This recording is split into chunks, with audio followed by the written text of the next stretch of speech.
What's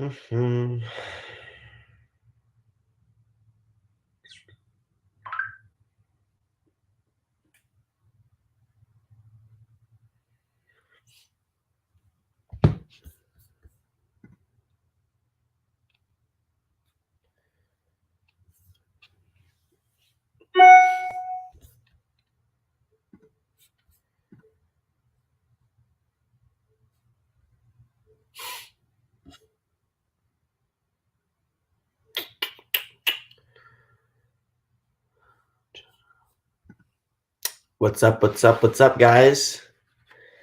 You know the normal routine. We're going to wait a few moments, build some audience. For those who are in the chat currently, if the audio is all good, if you can comment below, just so I know on my end that everything is good and get things rolling. Clifford, what's up, man? Jason, Jim, it's nice seeing you guys.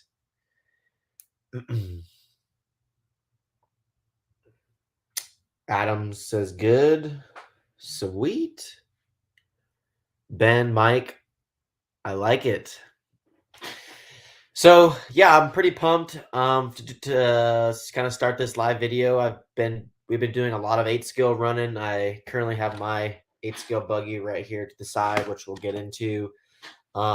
Basically today's video, we're going to be talking a little bit about my past few events, Psycho Nitro Blast, kind of how that event went. There's a lot to talk about there with the record-breaking entries that we've had there each and every year.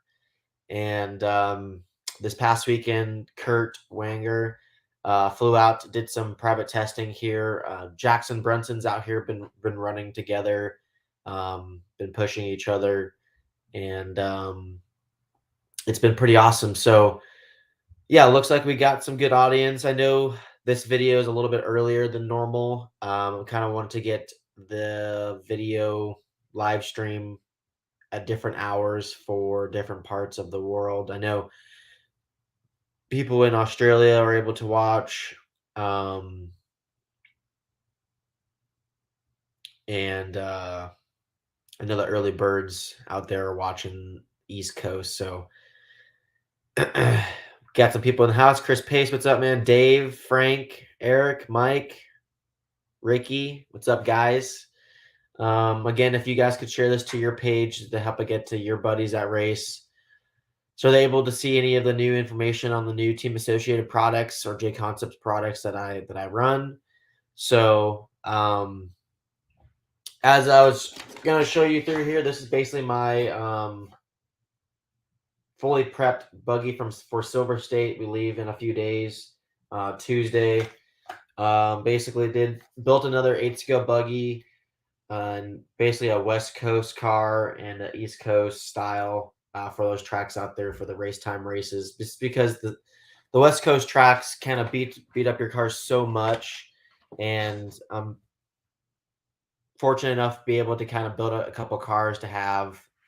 But the setups are dramatically different of what we've been kind of running. So anyways, Psycho Nitro Blast. I mean, what can I really say? The 1,000 entry counts event. It was the highest entry race ever in RC, which was pretty awesome.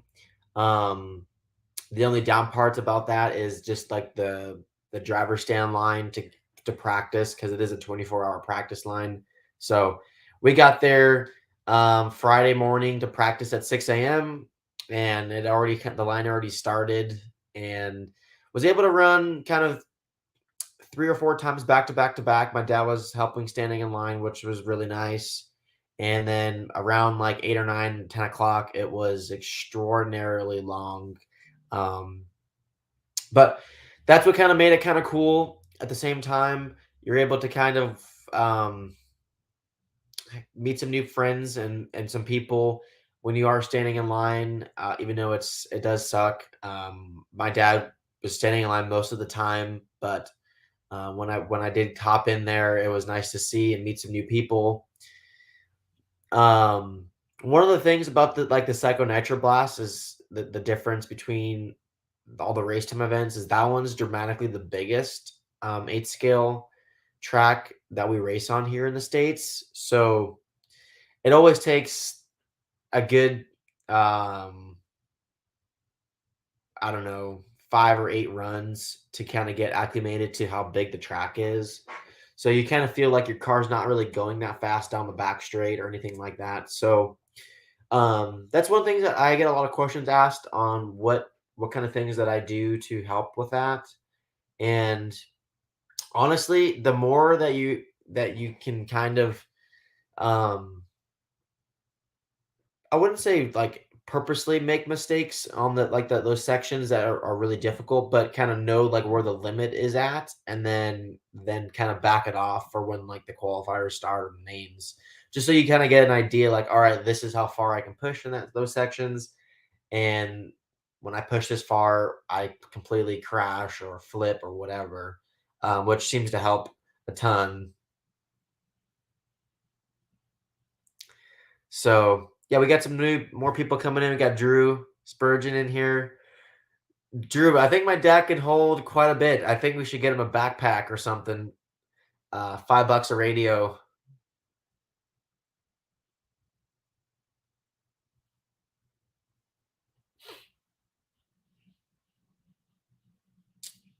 Um, anyways,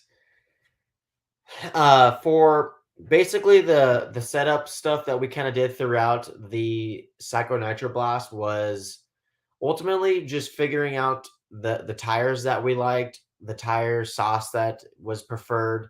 When I first got there, traditionally I've always ran reflexes, and for whatever reason, with our new car or for how we have it set up, like the reflexes felt a little bit edgy, a little bit inconsistent to drive, but still fast. I don't know. I just wasn't really didn't really prefer it that much. So I believe Jackson Brunson ran the green triple D's. He had a pretty good run, and then I glued up a set and was able to run them a couple times in practice to see how they were, and I loved them so much. Those things felt awesome in nitro buggy. So I decided to glue up a set for Truggy, um, but I wasn't able to run them in practice. And then when the qualifiers start, um, I ran triple D's in the first round for nitro buggy, and then the Truggy I kind of like opt out and just ran the reflexes. So um I think that there were some definitely some people out there. I know some customers and some drivers, team drivers that also are trying triple Ds and really like them. So for those who aren't familiar with running the triple D tire, I know it's kind of been the redhead stepchild at some of these races, at least in my opinion. I kind of put it back on my radar to really give it a shot because it does work pretty good, and I think it for sure has a nice smooth feel. It's really weird because sometimes you can feel like your car is super edgy off center with the steering, and that could be really because the front end doesn't have enough steering.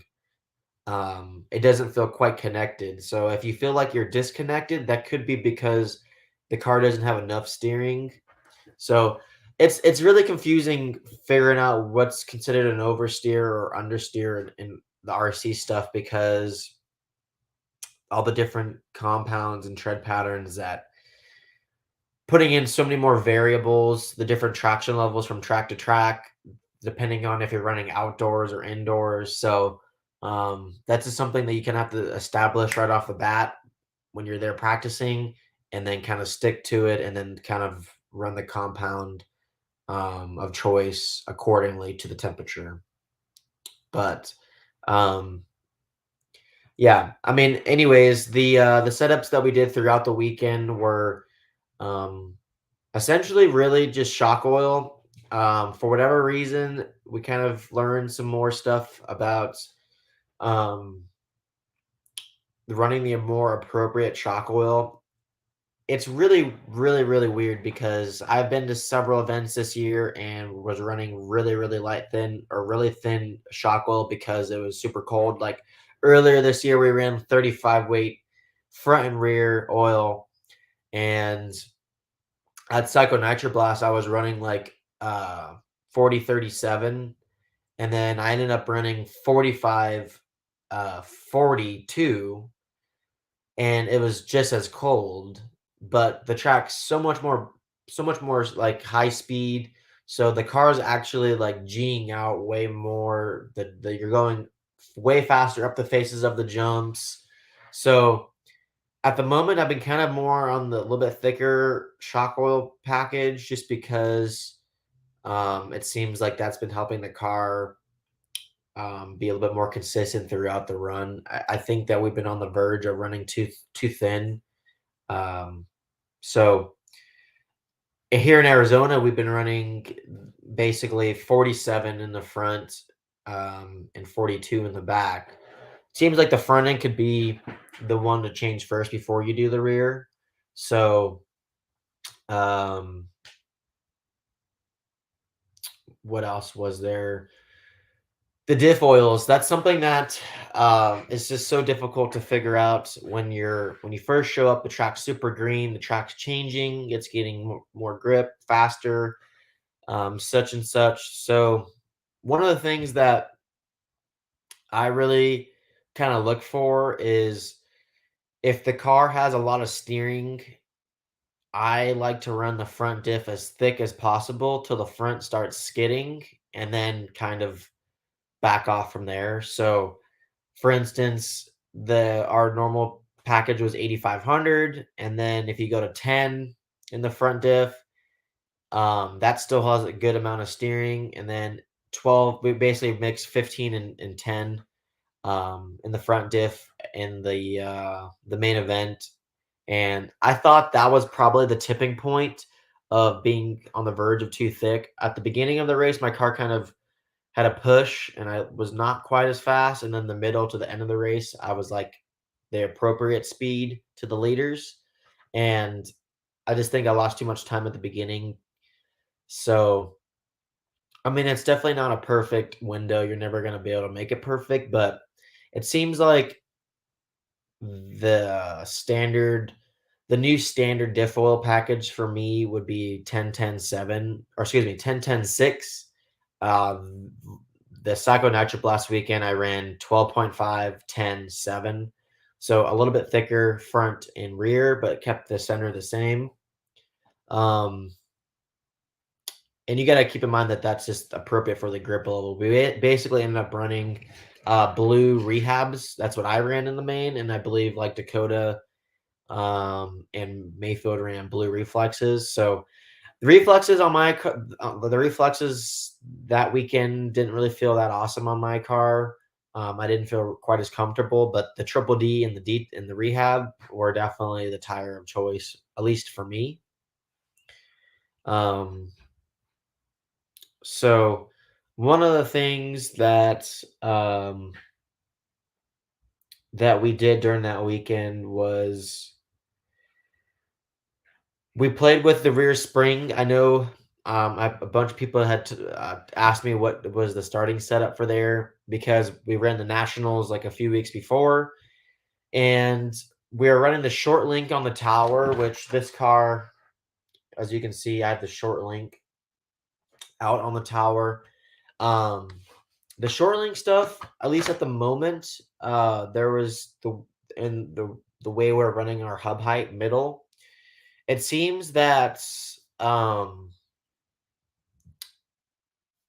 when you run the short link on tracks like the race time races, um, it could be a little bit too rigid and a little bit harder to drive. So for that event, I went to the back to the inside link middle, and it helps with the stability and stable smooth driving. But that's with middle axle height. And when I get into this next segment, is some of the bigger findings that we found this past weekend, which a few of our team drivers have already ran and extremely liked it. And I'm super stoked on what it's going to do for us at the events, with just comfort, speed, and just consistency. So That was basically the end of the second Nitro Blast stuff. There wasn't really much to really talk about. I ended up getting fourth in Nitro Buggy, basically a few tenths from getting third at the end of the 30-minute buggy main.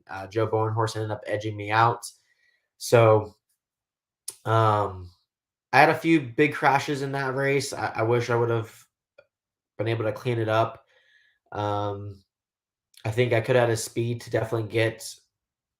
um, definitely had the speed to definitely win. I just had too many mistakes. Um, so that was that. Nitro Truggy, the main wasn't very good for me. I actually drove a really good race. My truck was not very fun to drive. Um,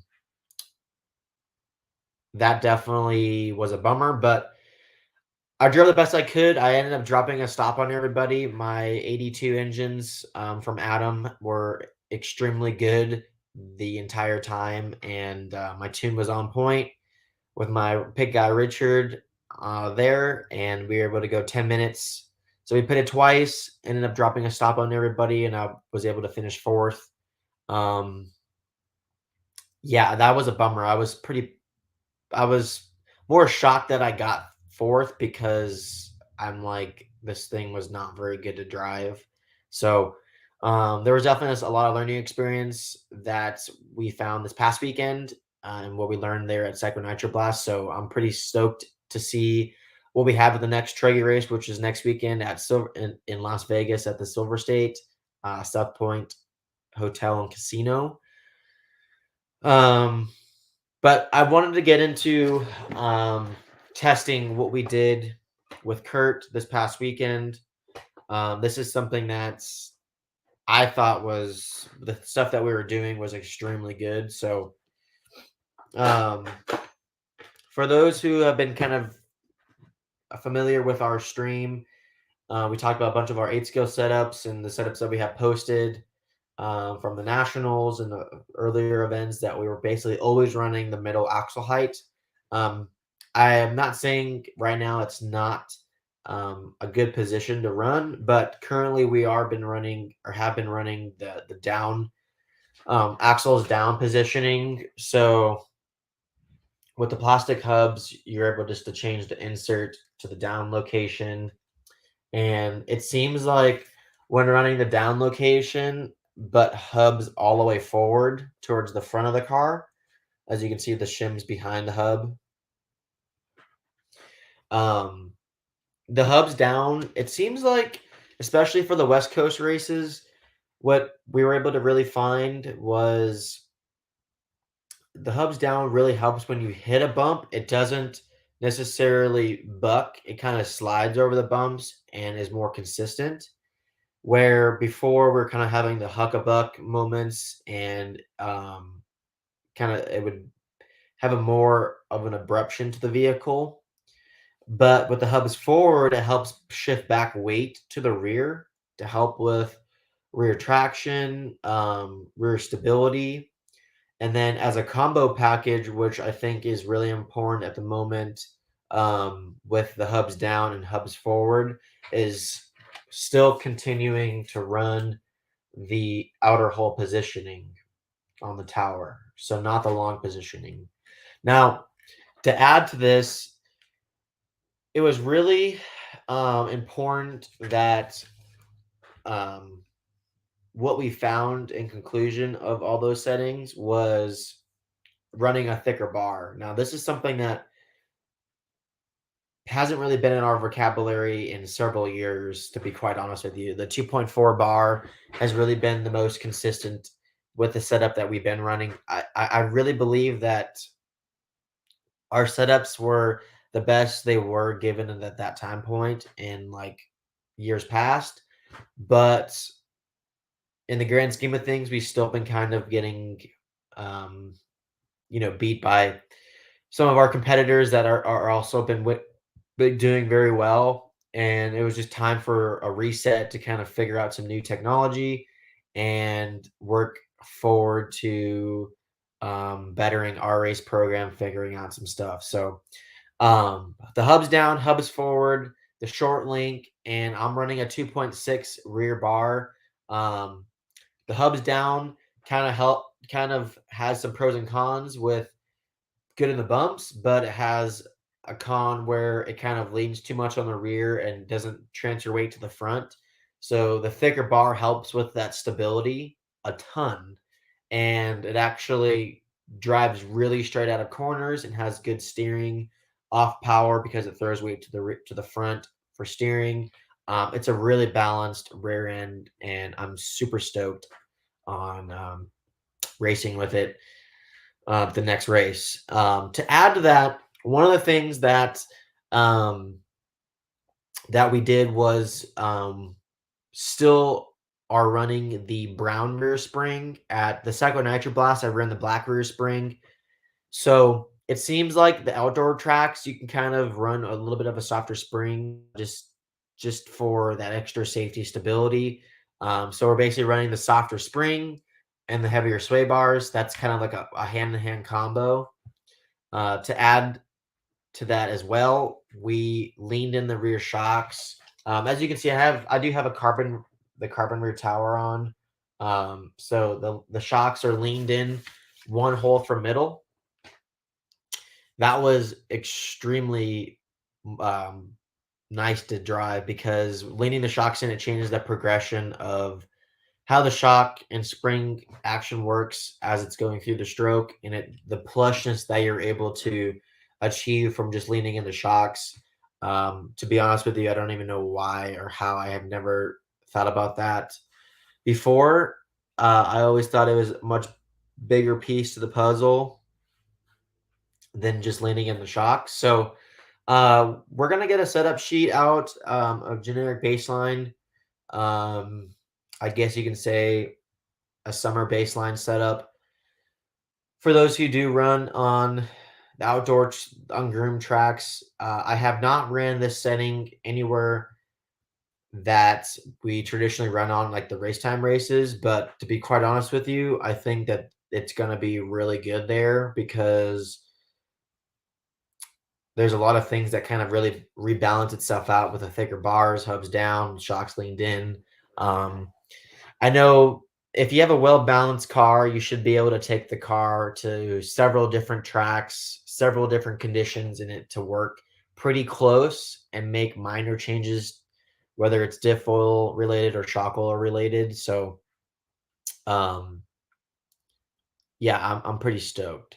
So we're still keeping the lower roll center mount on the car, running in the middle position, so it's 2-degree anti-squat. Our car comes with the normal mount. So if you wanted to run 2 anti-squat, you have to run the C mount all the way down to achieve 2 anti-squat. You're just not able to achieve 1-degree anti-squat without changing the D mount. So, which that also changes the roll center. So as far as the front end stuff goes, as a full combo, we were also tested the you're not really able to see it, but the short upper arm positioning, the pill insert is all the way out, so towards the wheel, just to get a shorter upper front link as well, which really helped with stability and comfort of steering, especially when like driving through bumps. It kind of keeps the front end up and not collapse and hit the chassis doesn't hit the bumps nearly as much. Our traditional setup was just middle, so you just take those pills and you just move them out one step, keep the same height, and you're good to go there. For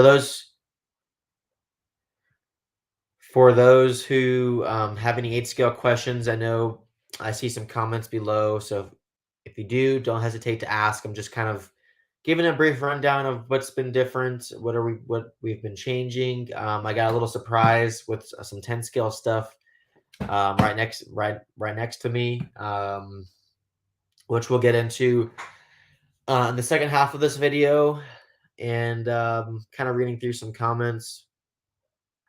Glenn, yes, we will be doing some conversation or doing some talk about the B6.4, which I'll give you guys a little sneak peek. I do have mine right here, which we'll get into. Um, Adam, I watched. You got the big W last night. Hopefully, the setup stuff that I was able to give you helped with the track at Adobe. I saw that got the big win. RD, who does my wing wraps? Stiga One, Bob, his name that works there. He's the owner. He does an amazing job with the wing wraps. I'm probably gonna change my design a little bit for the worlds this year. Probably add some purple of some sort. Um, yeah.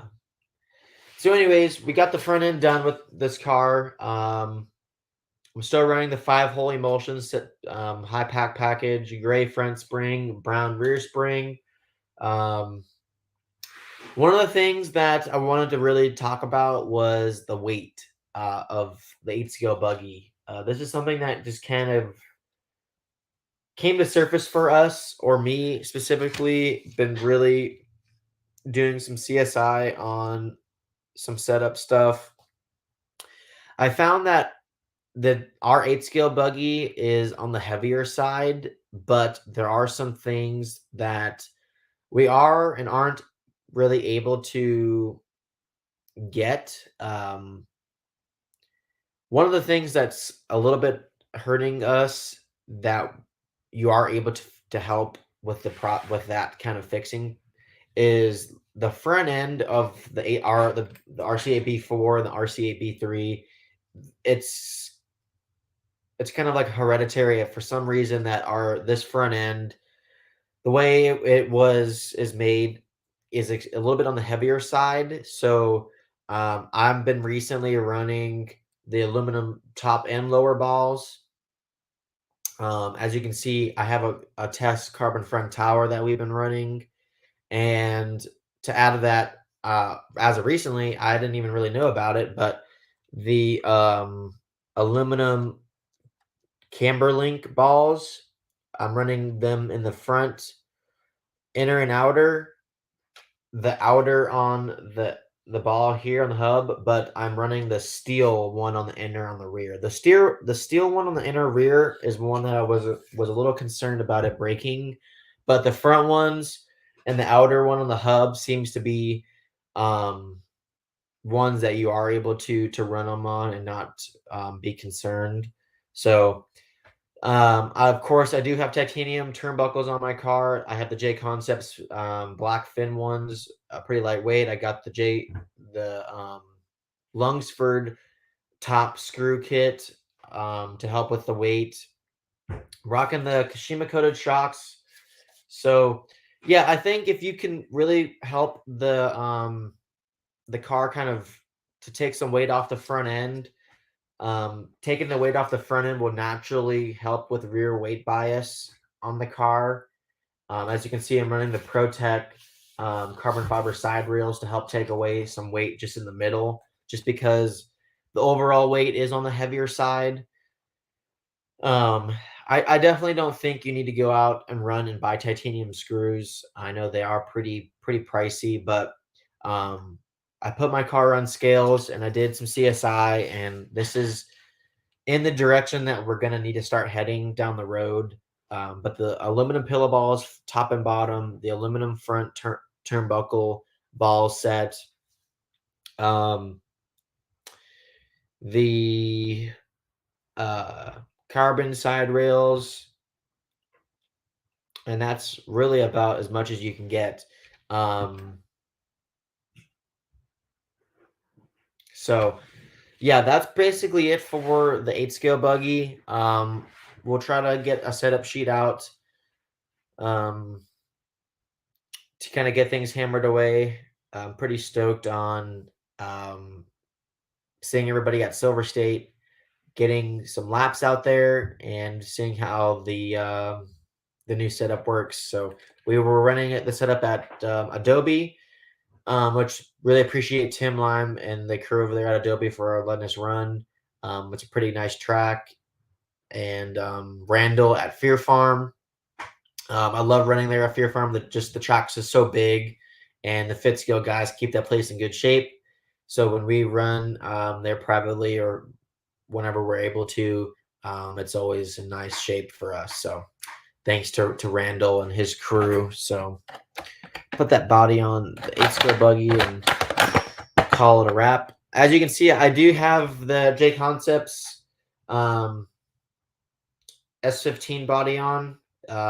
This is basically the RC8B3 body. The only thing you really have to do is trim the front section here to kind of make clearance for the upper arm.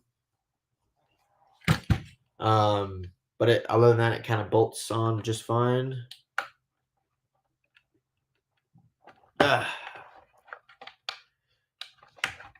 For those who are in the chat, who's all going to Silver State?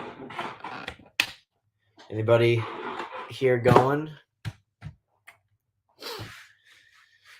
See if I missed any questions here.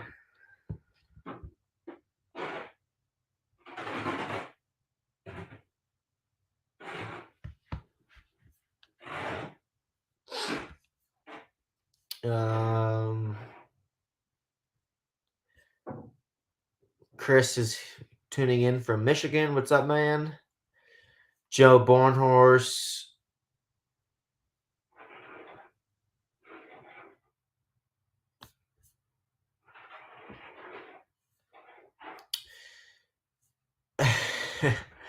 Joe's Joe Bornhorse, we've been talking about how those Magma tires were really good at my home track, and he's making me a bet that I won't run them in the first e-buggy practice run at Silver State. I'm not gonna make the bet, but I might run them though. I might run them.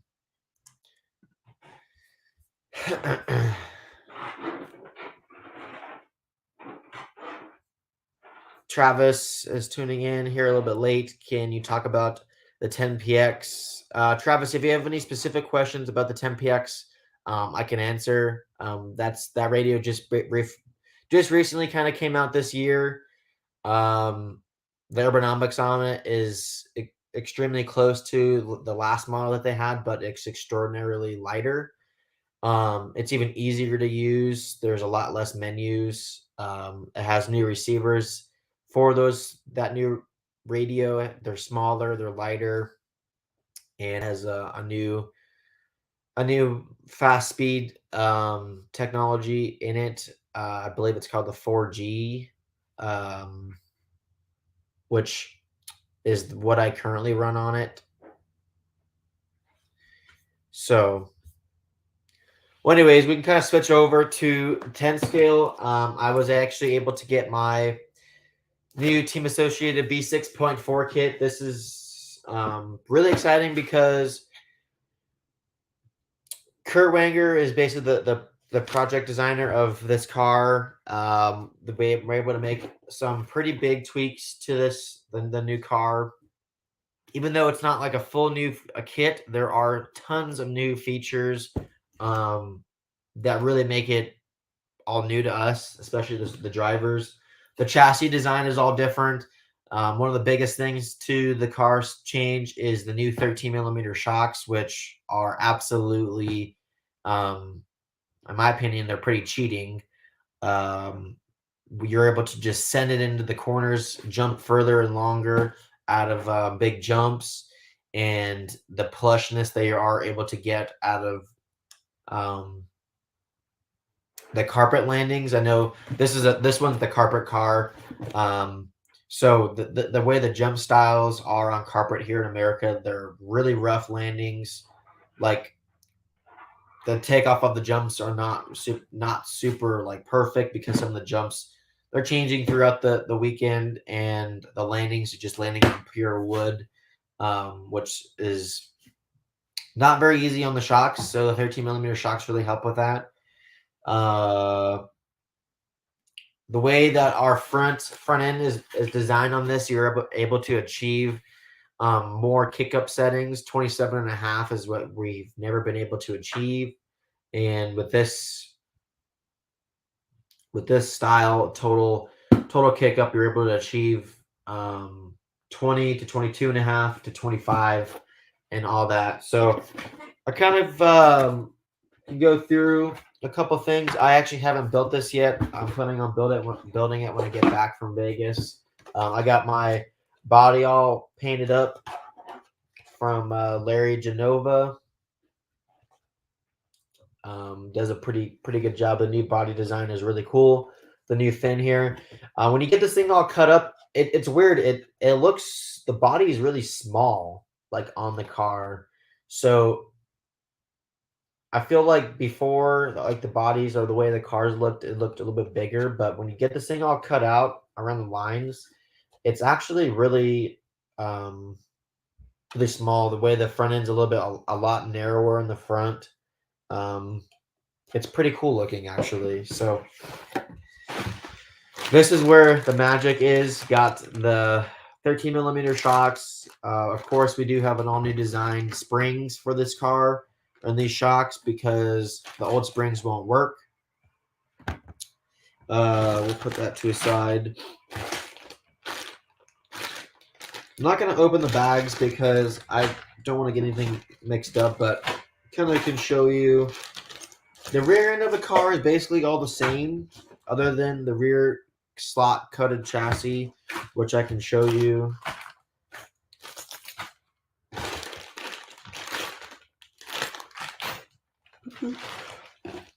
So yeah, so also too with our new design front bulkhead, you're able to raise and lower the bell cranks, so you don't need to get different bell cranks options. So there's actually inserts that raise and lower it depending on what kick-up and caster you run, and of course to add to that with what axle height that you run. So all the settings that you want to try or test, you don't really need to buy any option parts to kind of make it work because everything's built in to the caster block and steering block to achieve the proper bump steer.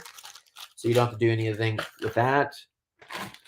Our new design front steering block and caster block has a kingpin -1 offset to put the kingpin deeper into the wheel, which helps with smoother entry steering for especially these high-speed tracks. This is something that I had a little bit of involvement with when we did the first testing stuff a year and a half ago at OCRC. So this is pretty awesome. I'm looking forward to seeing you guys get your hands on it. The rear hubs, everything's all the same with there, and then the rear chassis is right here. We can actually take this out of the bag because it's going to be kind of hard to lose this. Daniel, will the original B6 bell cranks and steering rack work on the B6.4? I think it will, but I'm not really sure why you would want to do that. The steering bulkhead is different, so there might be some issues of conflicts there. So the rear chassis, I might. I'm gonna say I might have a chassis right here in my parts.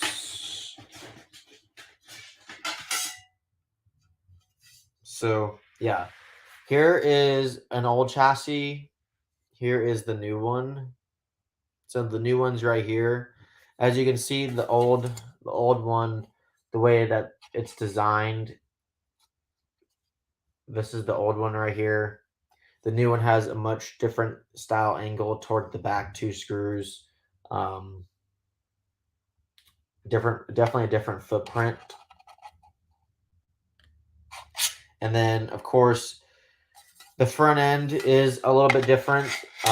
It's a lot narrower towards the front here, which really helps with the chassis not hitting the ground as you're cornering through carpet tracks or dirt tracks to help not scrub speed.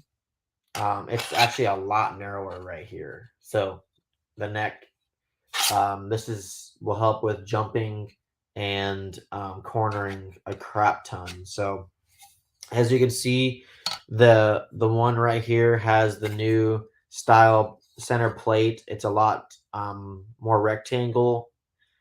Because of that, everything got pushed more forward, so you can have the ability to move the battery position forward.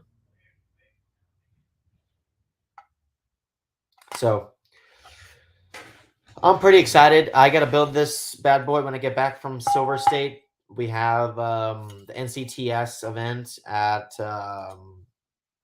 Northwest Hobbies. So going to be there doing some testing and some racing with their um, new buggy. We're actually debuting the car this weekend. If you guys didn't know, at Adrenaline Raceway. Kind of odd for me to say that. Dustin Evans, Cole Tollard, Lee Sester um, is there running the new car, and they're debuting it. That track is a little bit unique because it's not. I've heard recently that they are running slicks there currently, but the you start off on like green ellipses, so it's kind of crazy. They're changing a bunch of different compounds every run. So if you guys have any questions on the B6.4, I can answer them as best as possible. When will they be released to the public? Honestly, I think I heard sometime middle of May or the end of May, I think. Don't quote me on that.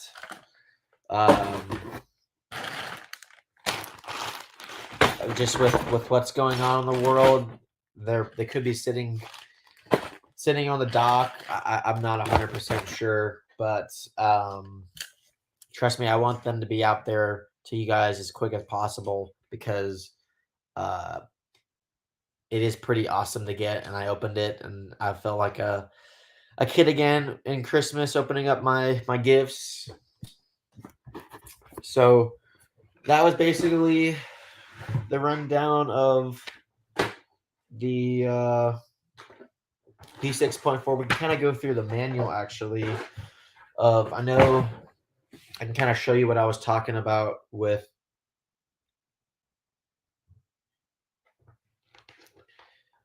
the so yeah, basically on page 1 it gives you kind of a diagram of the inserts, what caster and kick up that you guys want. These right here are the inserts to flip back and forth depending on what kick up and caster you run. So that's what's new there. Ken is asking which version car will be the best for high traction clay. So I mean, currently the dirt car for the clay tracks is the best because it comes with the ball diff. The Carper car comes with the gear diff, sway bars, the steel ESC mounts and servo mounts. So you don't need all that for the dirt tracks yet. It is heading down that road, but the dirt car comes with the -3 chassis. The Carper car comes with the longer chassis. So depending on what your normal dirt chassis setup is, you might have to buy the option long chassis. But we still think out of the box, the standard chassis length, the short one, is ultimately the best one for club level and everyday use.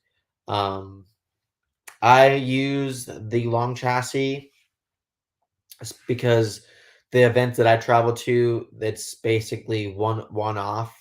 As far as we go there for that one big event, it's gets extremely different than the normal club races, and it's really, really, really high traction. So, trying to find any other information on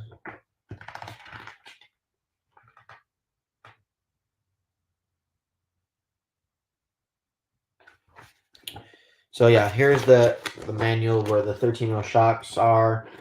There's nothing really different about how they build, but One of the things that is common, the new pistons are thinner. Um, so you have the bigger shock, but the little bit thinner. The 2 millimeter piston thickness is what they're calling it. So one of the things that we also did was for you stock guys, we added the new style fan mount, so you can mount your fan kind of a little bit better way than before, which will help. So you are able to achieve more weight in the front, so you are able to move the battery a position more forward than the old car, which on carpet is extremely nice. So I'm pretty pumped for that.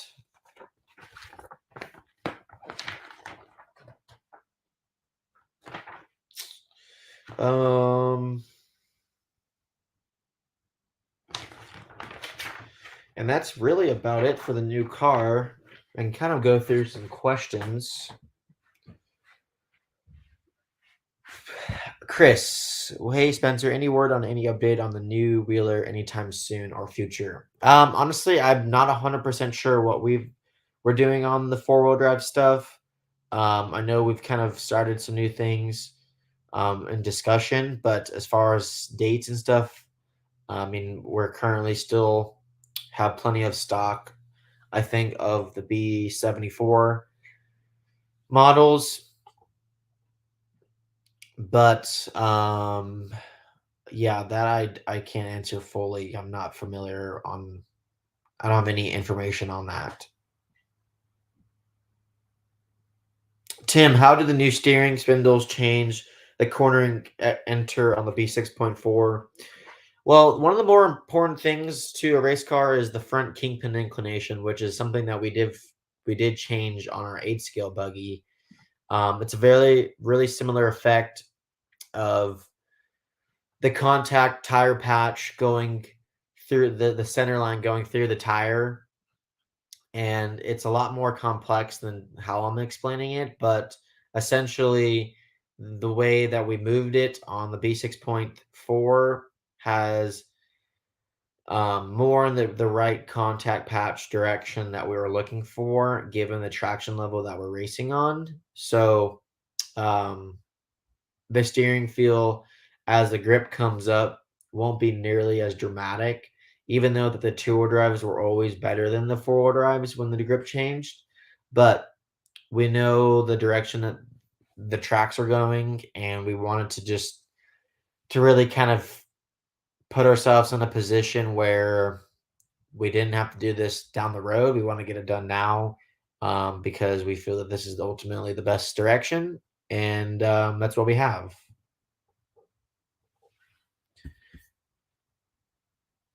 Is the front servo weight the same as the B6.3? I think the front servo weight is the same, but the ESC one isn't.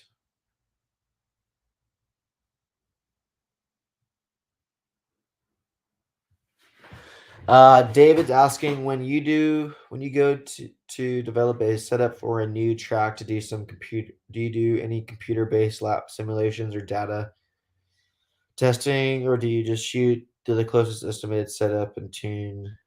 Yeah, I mean, when we're doing testing and development stuff, we basically kind of show up to what we think or what our normal baseline is. We run a few tanks, get lap times from the computer or um,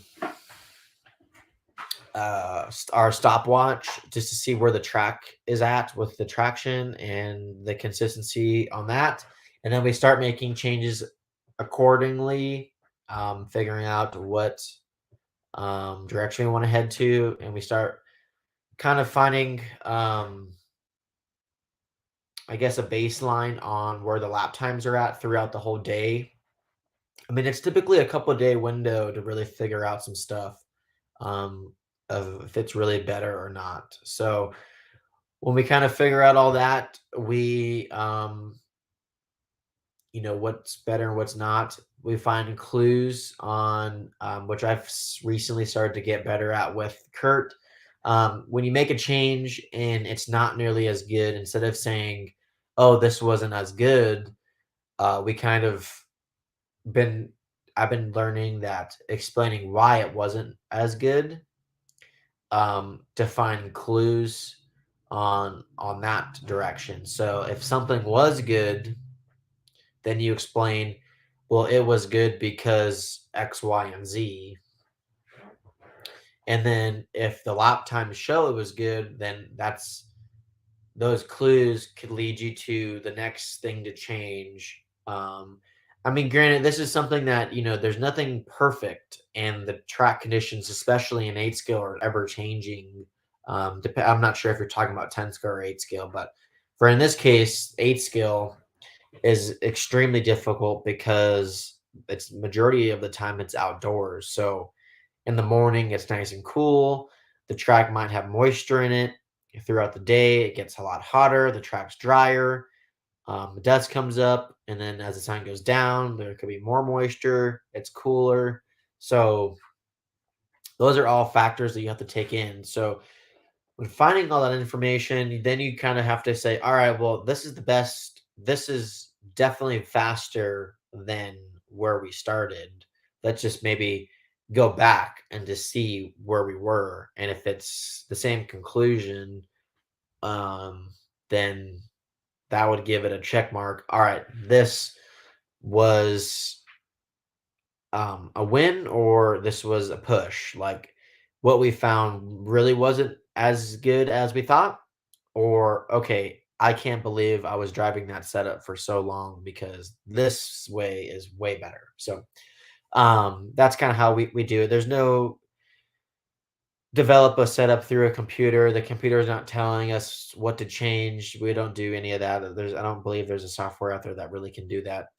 This is all based off emotional um, changes. The lap times don't lie. Data doesn't lie.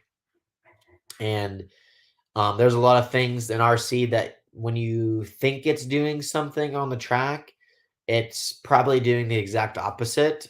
So it's nice to have a friend out there that can see, like, yeah, the rear end of your car is like skidding around the track and just not even like moving. So that requires, thinner oil, softer spring, changing the roll center, a lower roll center, or it could be the opposite. It could be the car is rolling too much on the rear tires and it's overloading it and it's sliding. So definitely a lot of things that you can really get lost down rabbit holes, which I've done a million times, and I'm sure it'll happen a hell of a lot more in my racing career.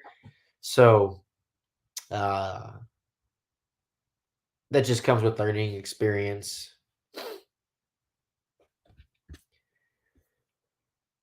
Um,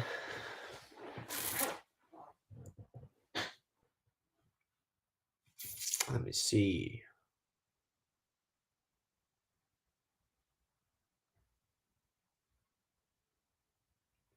Yeah, David, I totally agree. I mean, the uh, the endless things that you're able to change is honestly really cool because I've gone to the track where it's just like, man, I'm having a tough day. The car's not working that right. And then you're just like, screw it. I'm going to change something that you don't ever change. And then all of a sudden, it's just like, man, I'm having the best day of my life. This is awesome. I can drive this thing all day. And your emotions completely change to like, you don't want to leave the track. So those are the times that are honestly truly worth it and are um, what it's all about. So, I've seen people at my local track at Hobby Action that have struggled, and they're there just to have fun and they're not. And, I might go through their car and there's something completely jacked up and I fixed it. And they're just like, they come back and they're just like trying to give me a hug because it was so fun to drive for them. And it makes it totally worth it to kind of figure things out. So,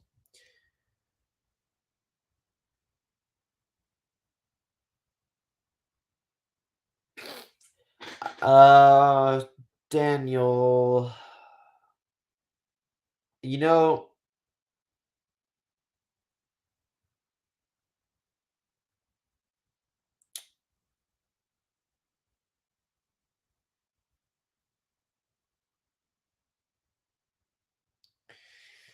Okay, so I'm trying to think. There's so much more to that. In 10 scale, because the car is so much lighter, if there is a lot of traction and the shock oil is too thick, it could have an effect of wanting the car to just flip instantly. That means the car is too stiff or too thick. But the oil controls how fast the shocks work. The shock spring controls how deep you want the shock to go. So the shock oil controls how fast you want the shocks to move. The spring controls how deep or how far you want the shocks to travel. So if you look at it like that, that might explain some things. Mason, are you planning on coming to the INS at the Hobbyplex in Omaha? I don't know 100%. Um, I believe so, but with it being an 8 skill year, I'm not 100% sure what's the plan. Um, I think that there's definitely some things that we'll have to go through when the schedule gets closer. The next upcoming events for me is I leave Tuesday to go to Las Vegas. I have a week off from there. The following week, I go to the J Concepts INS or NCTS at in Portland, Oregon, at the Northwest Hobbies. I have a week off, and then me and Brent head to Spain for the World's warm up. So those are my next like 5 weeks out. Once we kind of get through these next few ones, we'll kind of add the ones beyond that. Um, but any last questions here, guys? I'm going to be wrapping things up.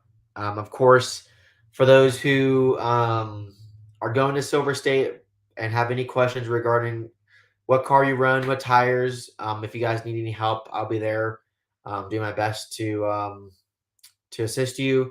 We're going to be pitting in the manufacturer's row, which would be like behind the track at the South Point Casino.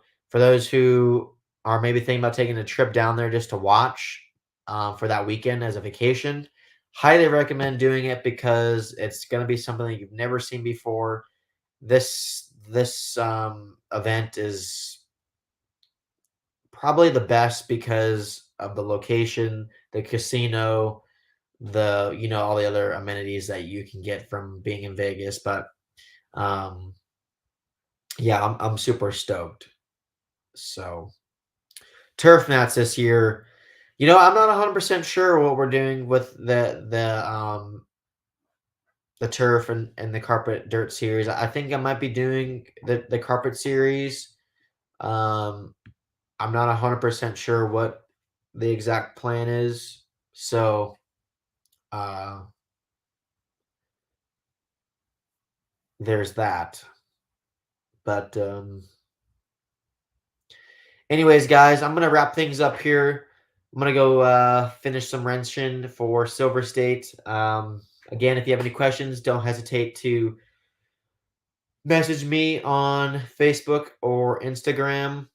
And hopefully, you guys enjoy your weekend. Sorry, I forgot what day it was. And if you guys are at Silver State, we'll see you then. If not, we'll see you at the next one. Thanks again, guys, and have a good weekend. We'll talk soon.